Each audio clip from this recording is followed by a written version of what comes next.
인천시는 올해 본예산 15조 368억 원에서 5,717억 원 늘어난 15조 6,085억 원 규모의 제1회 추가 경정 예산안을 편성했다고 5월 22일 밝혔습니다. 인천시는 이번 추경에서 따뜻하고 안전한 공동체 조성을 위해 644억 원을 투입하는 등 시민행복 시민체감 정책에 3,417억 원을 편성했습니다.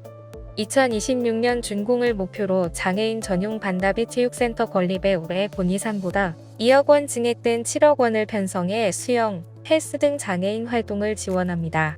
이와 함께 인천형 중증장애인 활동 지원에 4억 원 증가한 70억 원, 최중증 장애인 24시간 활동 지원에 2억 9천만 원 증가한 33억 4천만 원, 기수급 빈곤층 기초생활보장하는 인천형 디딤돌 안정소득에 4억 9천만 원 증가한 17억 3천만 원을 추가 편성했습니다.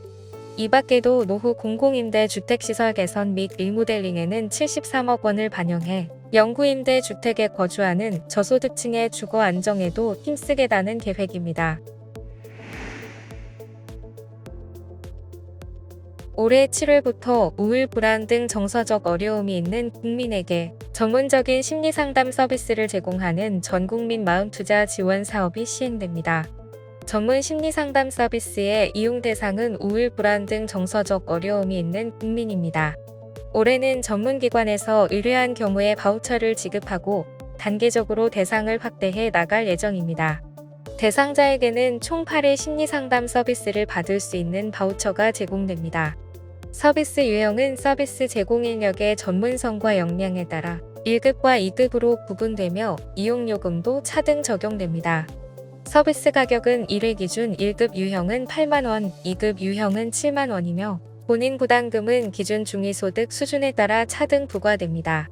다만 자립준비 청년 및 고우연장 아동은 본인 부담금이 면제됩니다.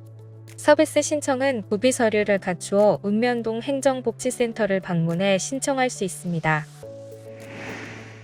2023년 장애인 고용률이 2022년보다 소폭 상승해 3.17%로 집계됐습니다. 고용노동부는 5월 23일 2023년 장애인 의무고용을 발표했습니다. 이에 따르면 2023년 장애인 고용률은 전체 평균 3.17%, 공공분야 3.86%, 민간 분야 2.99%인 것으로 나타났습니다. 공공부문 각 세부 분야별 장애인 고용률은 지방자치단체 5.9%, 공공기관 3.9%, 중앙행정기관 3.43%, 헌법기관 2.86%, 교육청 2.51%로 확인됐습니다.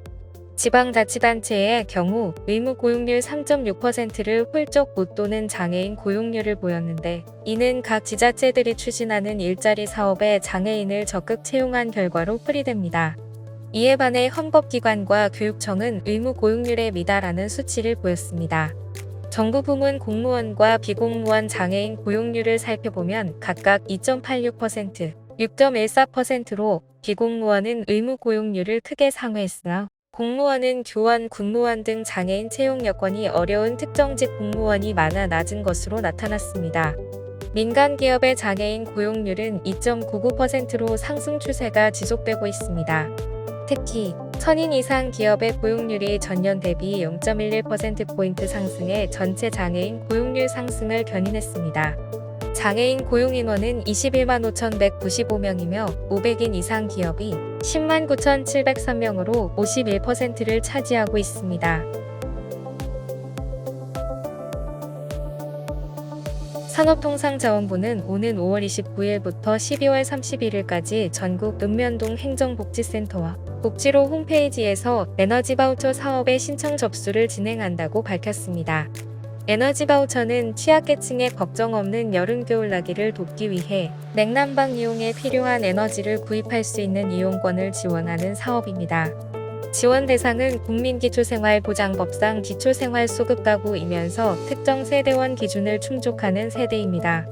올해는 보다 두텁고 사용자 편의 중심의 지원을 위해 지원 단가와 사용 기간을 확대해 운영합니다. 지난해 세대 평균 34만 7천 원이었던 지원 단가를 올해 36만 7천 원으로 인상하는 한편 에너지 바우처 사용 기한도 당초 4월 30일에서 5월 25일로 약 1개월 연장해 운영할 방침입니다.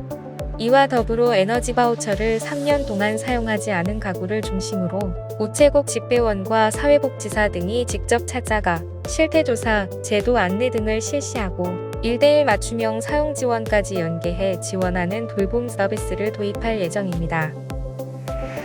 지금까지 장애인생활신문 편집국에서 전해드렸습니다.